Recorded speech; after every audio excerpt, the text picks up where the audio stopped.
Bueno, abra su Biblia, Santiago capítulo 1, y vamos a continuar con nuestro estudio del libro de Santiago. Estamos viendo este estudio que le hemos puesto el nombre de contrastes. Lo que estamos viendo es que Santiago le interesa que nosotros sepamos y que nosotros vivamos la fe que profesamos.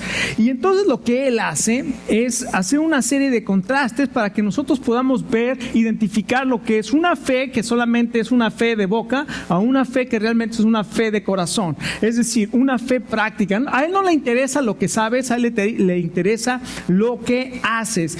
Y esta mañana vamos a hablar de la verdadera religión. Muchas personas son enemigas de la religión. Es más, Sigmund Freud, por ejemplo, decía que la religión era una ilusión. Karl Marx, el padre del comunismo o del socialismo, dijo que la religión es el opio de las masas. Y estos hombres obviamente eran ateos, tanto Freud como Marx eran ateos, y ellos tuvieron un gran impacto en nuestra sociedad, sobre todo en los últimos 150 años. Entonces ellos han impactado muy fuerte nuestra sociedad, y el ateísmo cada vez ha cobrado más fuerza. Gracias a Dios que los ateos son ateos, ¿no es cierto? Que aún los ateos tienen que creer en algo. Y es interesantísimo cómo ellos ponen la religión como un pretexto para no creer. Sin embargo, por ejemplo, el año 2007, Oxford University, la Universidad de Oxford, hizo un estudio donde consideró más de 40 estudios que hicieron en diferentes partes del mundo con diferentes personas, y llegaron a una conclusión maravillosa que a lo mejor usted y yo ya la sabemos, que el hombre es irremediablemente religioso. ¿Qué tal? Qué interesante.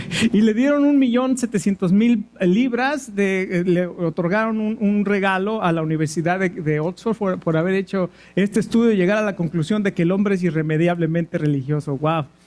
Si me hubiera preguntado a mí, ¿verdad? Es verdad, el hombre es irremediablemente religioso. ¿Sabe por qué? Porque la Biblia dice en Eclesiastés capítulo 3, verso 11, que Dios nos creó con eternidad en nuestro corazón. Hay algo que nos dice nuestra Constitución de que hay algo más allá de esta vida. Y obviamente todos los hombres, todas las culturas, en toda la historia han buscado algo que está más allá, y obviamente ese es Dios. Escuche, y Dios se quiere dar a conocer, y Él se ha dado a conocer, y se ha dado a conocer a través de Jesucristo. El libro de Hebreos dice que Dios habló muchas veces y de muchas maneras en otros tiempos a los padres por los profetas, pero en estos postreros días, en estos últimos días, nos ha hablado a través de su Hijo. Entonces Jesucristo es la revelación plena de Dios, y en Él podemos conocer a Dios. Pero ser religioso, tener una religión, buscar una religión o buscar algo que esté más allá, eso no quiere decir que una persona conoce a Dios. Cuando una persona dice que tiene religión, eso no quiere decir que practica una religión. Tampoco quiere decir que vive de una manera que agrada a Dios. Hay mucha gente que es bien religiosa, pero que tiene amantes. Pero eso sí, no falta la iglesia los domingos, pero tiene su amante. Hay gente que es bien religiosa, pero son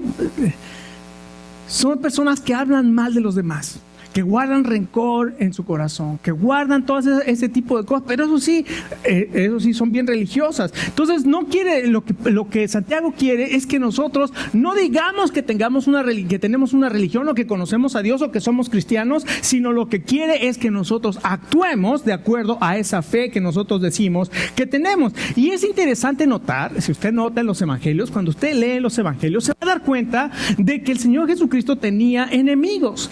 ¿Quiénes eran los enemigos del Señor Jesús? Los religiosos, los fariseos y los saduceos, eran los escribas y los maestros de la ley, aquellos que se decían religiosos. Y es más, en Mateo 23 les dice, en la cátedra de Moisés se sientan los fariseos y los maestros de la ley, y les dijo a sus discípulos, la cátedra antes se llamaba cátedra porque se sentaban, y cuando se sentaban, eso era el lugar de enseñanza, esa cátedra, y enseñaban. Le dice a sus discípulos, todo lo que digan ellos que hagan, háganlo, pero no hagan como ellos hacen, porque ellos dicen y no hacen. Lo que ellos hacen es atar cargas pesadas sobre ustedes que ellos mismos no son capaces de cargar. Y les dice algo tremendo. El capítulo 23 de Mateo dice: ay de ustedes, fariseos hipócritas, porque que mueves mar y cielo para ser un discípulo, y una vez que lo haces peor que tú. Entonces el Señor Jesucristo dijo también: este pueblo de labios me honra, pero su corazón está lejos de mí. En este pasaje que vamos a ver el día de hoy, Santiago contrasta el ser hacedor de la palabra con ser oidor solamente de la palabra. El practicar la religión verdadera y no tener solamente una religión falsa. ¿Alguna vez te han engañado con algo falso? Terrible, ¿no? Qué feo es. Una vez mi hermano vendió su carro, le dieron un cheque, y cuando fue al banco el cheque era falso. Y él se quedó sin carro, porque él entregó el carro y entregó todo. Y cuando el cheque era una falsificación perfecta, y cuando quieren cobrar, pues esto no existe. Entonces imagínate cuando nosotros estamos siguiendo algo que finalmente es falso. Cuando nosotros creemos que estamos haciendo algo que finalmente es falsa. Muchas veces nosotros hemos escuchado esa comparación que se hace de que entre la religión y la salvación. Hay una diferencia muy grande entre la religión y la relación, o la religión y la salvación. Escuche, un cristiano no tiene una religión, sino tiene una relación con Dios a través de Jesucristo. La religión se entiende como el esfuerzo del hombre para llegar a Dios. La salvación es Dios alcanzando al hombre. El hombre jamás va a poder llegar a Dios, pero Dios sí puede alcanzar al hombre. Y de hecho, la Biblia dice que Él se hizo hombre para poder venir y salvarnos. ¿Cómo podemos ver la verdadera religión? Vamos a Santiago capítulo 1 y vamos a ver aquí algunas cosas maravillosas acerca de lo que nos enseña Santiago. Mira el verso 18. De Santiago 1, dice: por su propia voluntad nos hizo nacer mediante la palabra de verdad, para que fuéramos como los primeros y mejores frutos de su creación. Mis queridos hermanos, tengan presente estos: todos deben estar listos para escuchar y ser lentos para hablar y para enojarse, pues la ira humana no produce la vida justa que Dios quiere. Por eso, despójense de toda inmundicia, de la maldad que tanto abunda, para que puedan recibir con humildad la palabra sembrada en ustedes, la cual tiene poder para salvar la vida. Aquí nos dice, en primer lugar, una religión verdadera, una verdadera religión va a ser el resultado de un nuevo nacimiento, o de nacer de nuevo. Fíjese cómo dice ahí la palabra. Dice que Él por su voluntad nos hizo nacer mediante ¿qué? Mediante la palabra de verdad. Y después nos dice que debemos recibir con mansedumbre la palabra implantada. Es decir, una persona que va a tener una verdadera relación, no nada más una religión, sino una relación, tiene que necesariamente nacer de nuevo. ¿Se acuerdan que el Señor Jesucristo le dijo esto a un religioso?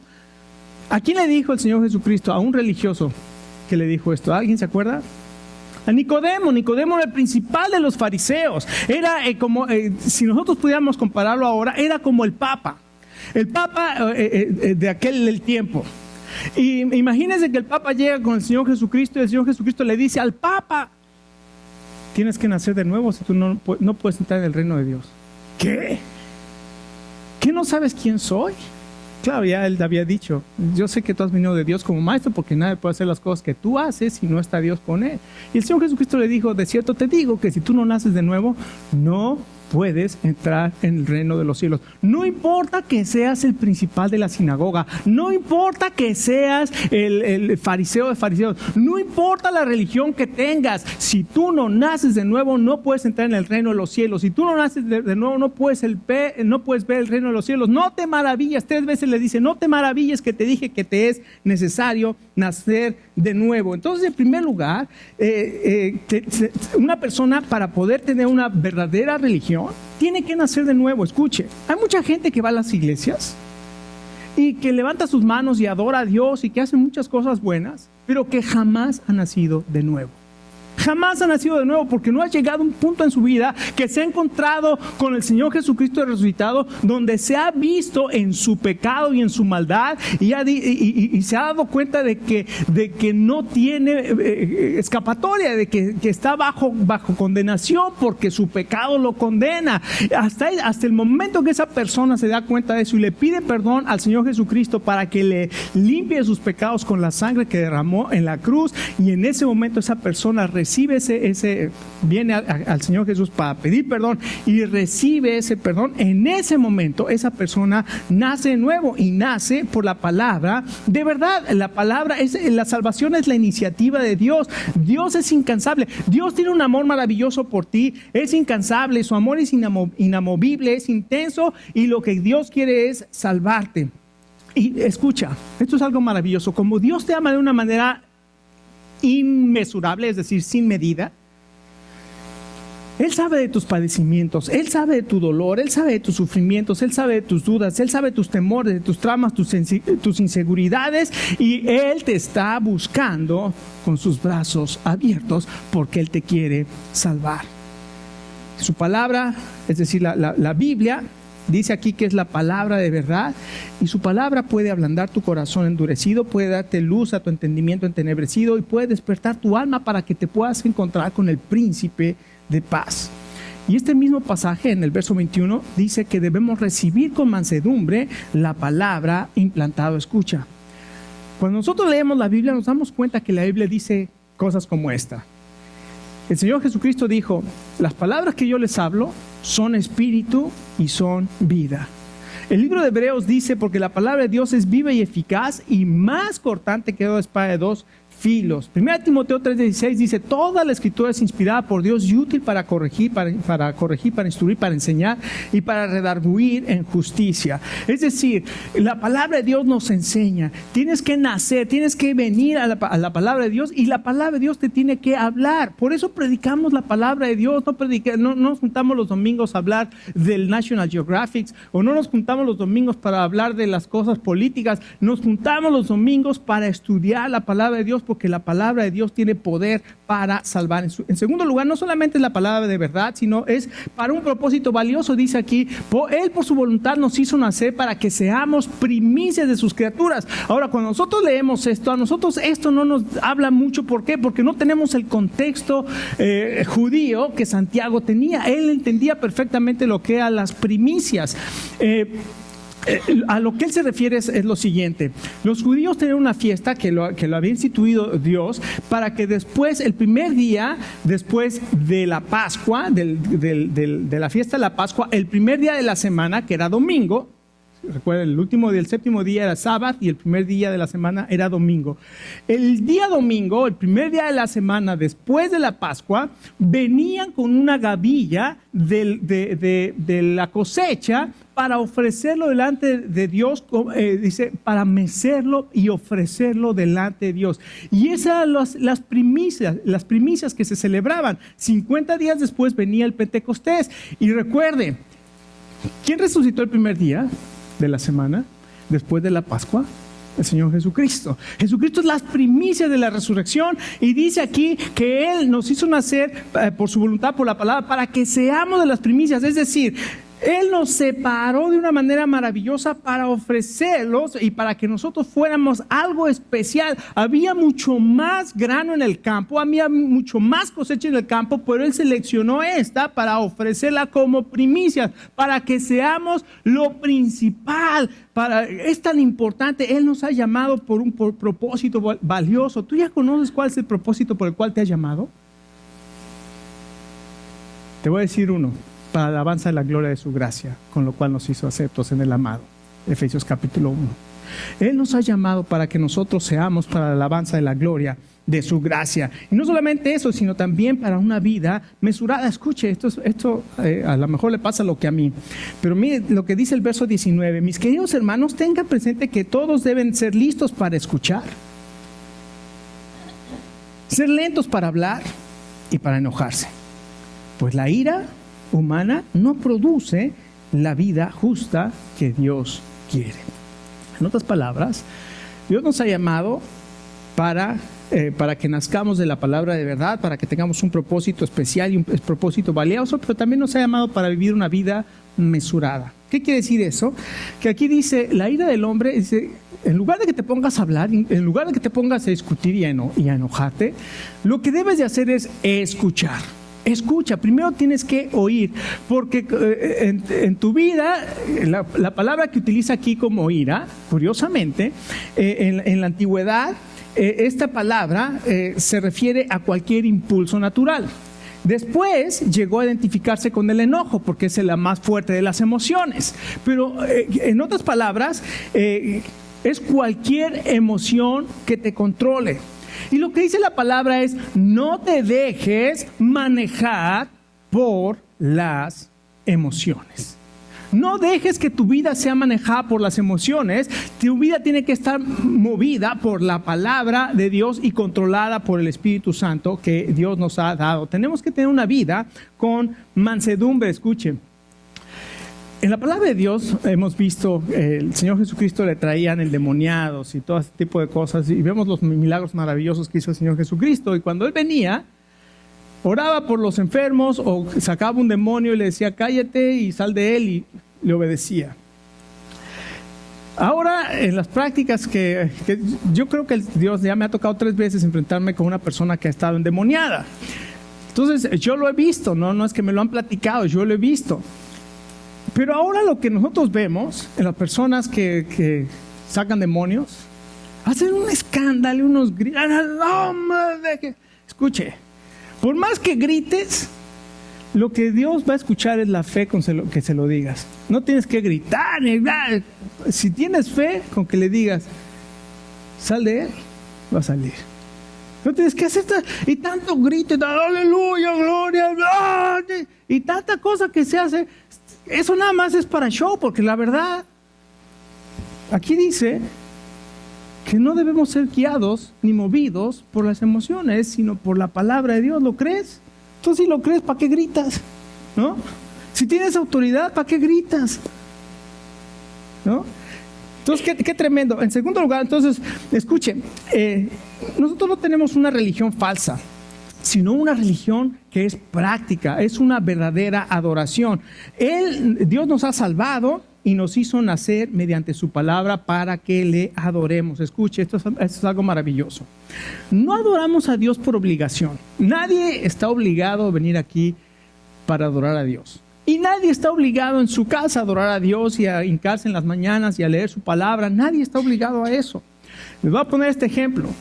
Imagínense que usted llega con su esposa y le va a traer unas flores. Y entonces compra las flores y llega con su esposa y se las da. Y la esposa, ¡ay, qué lindo, qué bonito! No debiste hacer eso. Y su esposo le dice, bueno, lo hice porque es mi deber. ¿Las va a recibir con gusto? Porque es su deber. Y Dios no quiere que le adoremos por obligación, porque es nuestro deber, sino por amor. ¿Qué pasa si le dice, es que te amo y te quiero dar lo mejor? ¿Qué diferencia? Dios quiere que le adoremos por amor, por gratitud a lo que Él ha hecho por nosotros, no por deber. Y nosotros muchas veces enseñamos discípulos que tienen que hacer las cosas por temor a que te vas a ir al infierno, a que Dios te va a quitar la salvación, a que Dios te va a hacer eso. Escuche, eso no es lo que Dios quiere. Dios quiere que aprendamos a amarlo, que sepamos quién es Él para que le amemos y que nos entreguemos a Él de todo corazón y aprendamos lo que aquí dice que es la ley de la libertad.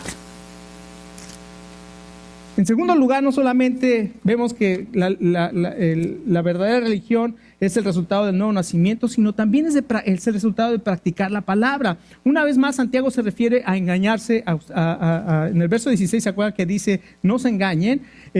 Ahora nos dice, no se engañen diciendo que escuchan la palabra de Dios, pero no la hacen. Fíjense lo que dice el verso 22.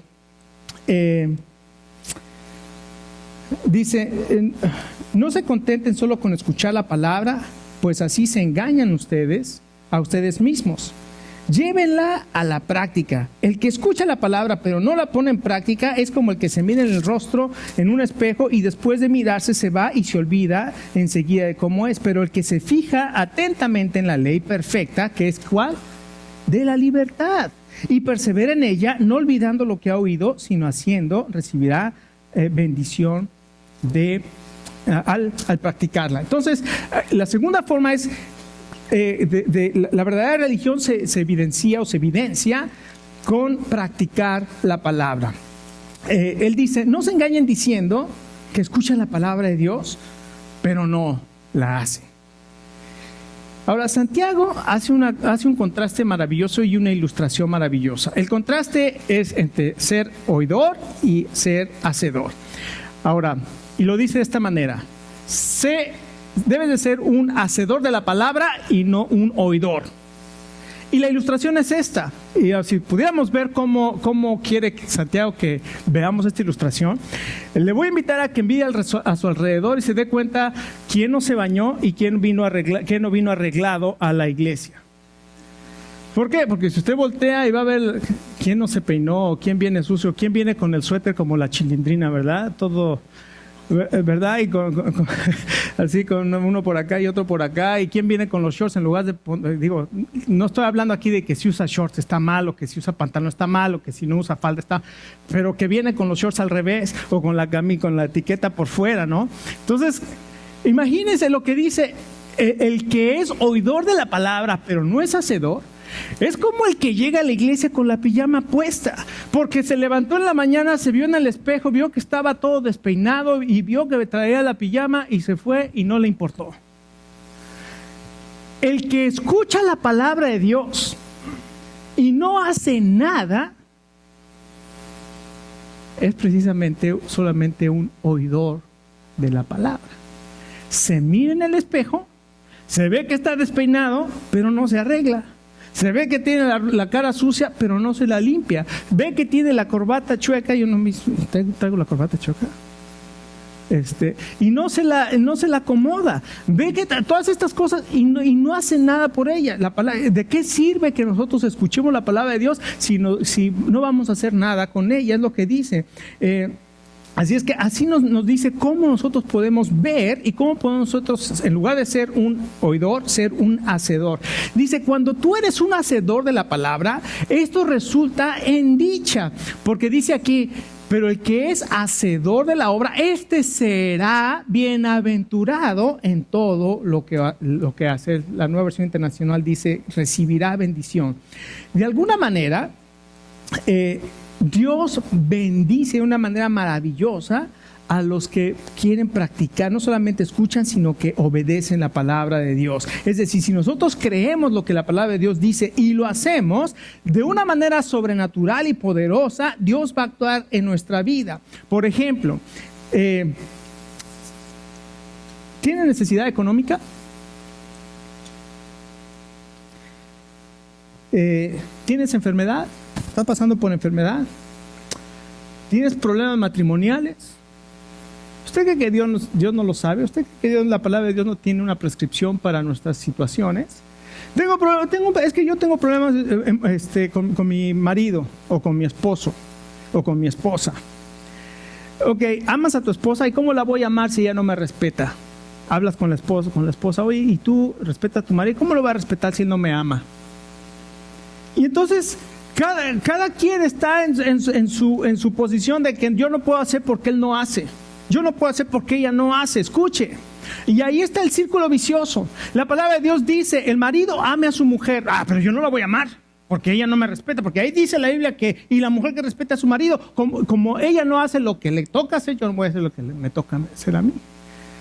Y si la palabra de Dios te dice, bueno, entonces ¿para qué vienes a la palabra de Dios si vas a hacer lo que se te pega la gana? Eres un oidor de la palabra, pero no eres un hacedor de ella. Te voy a invitar a una cosa: rompe el ciclo.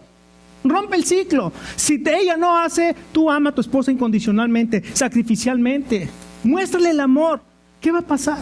Se va a romper el ciclo y entonces va a decir, Yo tengo un esposo que me ama y que merece mi respeto. Entonces tú te vas a sentir respetado. ¿Por qué? Porque lo único que estás haciendo es cumplir la palabra de Dios. Tienes un problema financiero y no sabes qué hacer. La palabra de Dios dice, escuche, vamos a leer ahí Filipenses capítulo 4. Mire lo que dice la palabra de Dios. Si lo podemos creer.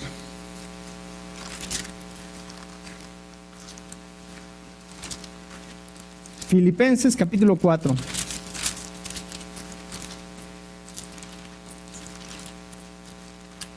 Mire qué impresionante.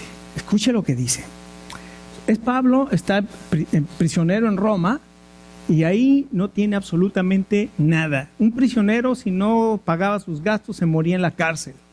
Y Pablo, ¿cómo iba a trabajar? Estaba metido en la cárcel. Dice, por tanto, queridos hermanos míos, a quienes amo y extraño mucho, ustedes que son mi alegría y mi corona, manténganse así firmes en el Señor. Verso 10. Escuche. Me alegro muchísimo en el Señor de que al fin hayan vuelto a interesarse en mí. Claro está que tenían interés, solo que no habían tenido la oportunidad de demostrarlo. No digo esto porque esté necesitado, pues he aprendido a estar satisfecho en cualquier situación en que me encuentre. Sé lo que es vivir en pobreza y sé lo que es vivir en la abundancia. He aprendido a vivir en todas y cada una de las circunstancias, tanto a quedar saciado como a pasar hambre, a tener de sobra como a sufrir escasez. Todo lo puedo en Cristo que me fortalece. Sin embargo, hacen bien en participar conmigo en mi angustia. Y ustedes mismos, filipenses, saben que al principio de la obra del Evangelio, cuando salí de Macedonia, ninguna iglesia participó conmigo en ingresos y gastos, excepto ustedes. En otras palabras, me abandonaron, nadie me apoyaba económicamente y por eso estoy padeciendo necesidad. Dice, sin embargo, ahora estoy agradecido porque ustedes ahora me están mandando para mis necesidades. Dice, no lo estoy diciendo porque tenga escasez. He aprendido a contentarme cualquiera que sea mi situación.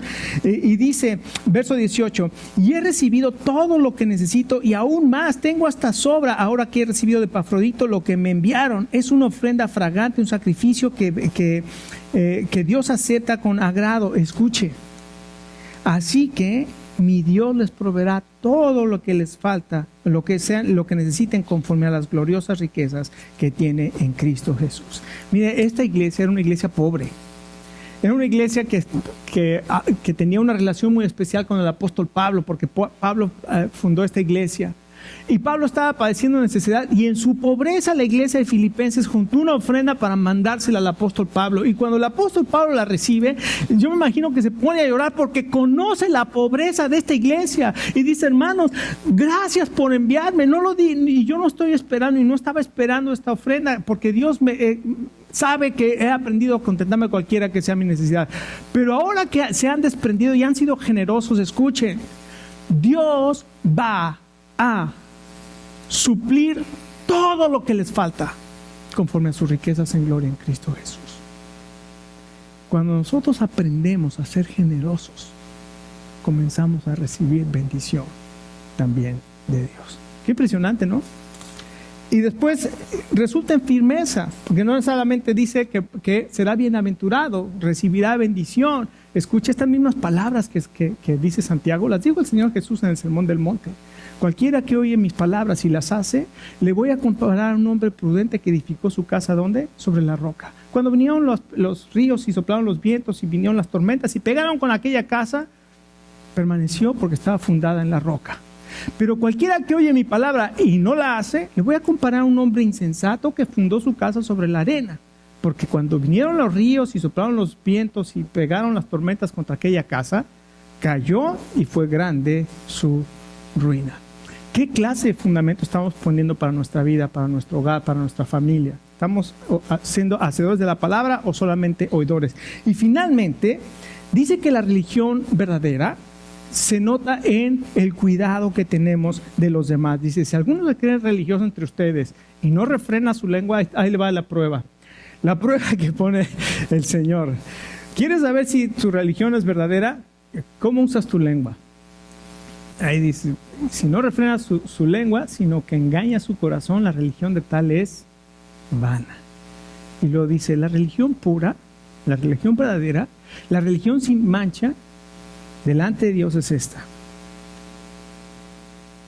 visitar a las viudas y a los huérfanos en su tribulación y guardarse sin mancha del mundo. En otras palabras, interésate por las personas. Interésate. A la gente no le importa cuánto sabes hasta que no saben cuánto les importa. Te importan. A la gente no le importa cuánto sabes hasta que no saben cuánto te importan. Si muestras interés por las personas, ellos van a mostrar interés por el Evangelio, por el Señor Jesucristo. Y una vida limpia, dice, guardarse sin mancha del mundo. Vivimos en un mundo lleno de inmundicia, de maldad, de inmoralidad, de muchas prácticas inmorales que ya ahora son vistas como aceptables. Sin embargo, escuche, la medida de la decencia y la medida de la moralidad no lo da ni el Discovery Channel, ni lo da el National Geographic, ni lo da TLC, ni ninguno de esos programas, ni Oprah. Ellos no pueden poner los estándares morales. Los estándares morales los pone la palabra de Dios, y dice la palabra de Dios que debemos vivir una vida limpia de acuerdo a la palabra de Dios. Escuche, cuando tú vayas a hacer algo, vayas a visitar un lugar, vayas a hacer esto o aquello, pregúntate una cosa: ¿estaría Jesús de acuerdo en que yo haga esto? ¿Estaría el Señor Jesús de acuerdo en que yo vaya a este lugar? ¿Estaría el Señor Jesús de acuerdo? O sea, es algo que el Señor Jesús aprueba, y si tú te puedes contestar y dices no, entonces ya sabes la respuesta. ¿Para qué hacerlo? ¿Qué te dice el Señor en este día? Bueno, la primera pregunta: ¿has nacido de nuevo? ¿Estás practicando una verdadera religión? ¿Has nacido de nuevo? Segundo, ¿estás practicando la palabra de Dios o solamente la estás escuchando? Y en tercero, ¿eres auténtico en tus acciones? ¿Eres auténtico en tus acciones? Escuche, esta mañana el Señor, como les dije la semana pasada, Santiago es directo, y Él nos deja caer la Biblia con todo el peso, la palabra de Dios con todo el peso. Y qué bueno, porque a veces necesitamos reaccionar con un buen jalón de orejas que nos pega el hermano Santiago en este día. Ahí es que podemos contestar alguna de estas preguntas y darnos cuenta. Hay dos cosas. Si ya eres cristiano, es bueno que siempre nos preguntamos: ¿realmente estoy caminando en la fe? Es más, el apóstol Pablo le dice a los corintios: pruébense para ver si están caminando en la fe, pruébense para ver si realmente están creyendo en Jesucristo. Entonces es importante y es necesario que nos preguntemos si estamos realmente viviendo en la fe que profesamos, y si realmente estamos practicando esa palabra de Dios, y si realmente estamos siendo auténticos en nuestras acciones. Entonces, esta mañana vamos a tomar un momento, porque es importante que cada uno de nosotros nos analicemos delante de Dios. Vamos a tomar un momento, y usted en oración delante de Dios, pregúntele: Señor, me acabas de decir que yo debo ser hacedor de la palabra y no tan solamente oidor. ¿Qué tengo que hacer después de haber escuchado este mensaje? ¿Qué tengo que hacer después de haber escuchado este mensaje? Vamos a tomar un momento, cada uno en oración delante del Señor, y vamos a orar y pregúntale al Señor: ¿qué tengo que hacer con este mensaje? Oh, bendito Dios, gracias por hablarnos con claridad tu palabra. Y Señor, gracias por darnos un mensaje, no solamente a nuestra mente, sino a nuestro corazón. Señor, en este momento, cada uno de nosotros, Señor, venimos a ti, confesando, Señor, que necesitamos ser hacedores de la palabra. Que hay muchas áreas en nuestra vida que aún queremos manejarlas nosotros, Señor. Pero gracias porque en este día tú estás hablándonos, y Señor, tú nos estás señalando aquellas cosas que tú quieres cambiar en nosotros. Señor, ayúdanos a vivir de una manera que sea la manera que tú quieres. Señor, que nuestra vida pueda reflejar el carácter de tu Hijo Jesucristo. Si hay alguna persona en esta mañana que el Señor ha hablado su corazón y que se ha dado cuenta de que no ha nacido de nuevo, tal vez has estado en la iglesia mucho tiempo, pero tal vez nunca has nacido de nuevo, pero el Espíritu Santo en este día ha tocado tu corazón, y tú sabes que es el Espíritu de Dios que está hablando tu corazón, y que sabes que necesitas el perdón de Dios. Ahí en tu lugar, ponte a cuentas con el Señor. Dile: Señor, gracias Gracias por tu amor incansable que me ha estado persiguiendo durante todo este tiempo, Señor. Y que yo me he tratado de engañar viniendo a la iglesia, haciendo cosas buenas o tratando de pensar que soy creyente o cristiano, pero Señor, en este día tú me has mostrado que no ha sido así. Y Señor, tú me quieres dar vida, una vida nueva. Y tú quieres que yo nazca de nuevo. Te pido perdón por mis pecados, Señor. Y te pido que tú seas el Señor y el Salvador de mi vida. Hazme una persona diferente. Y Señor, que yo te pueda servir y adorar, no por temor, sino por amor, por gratitud a quien tú eres y lo que tú has hecho.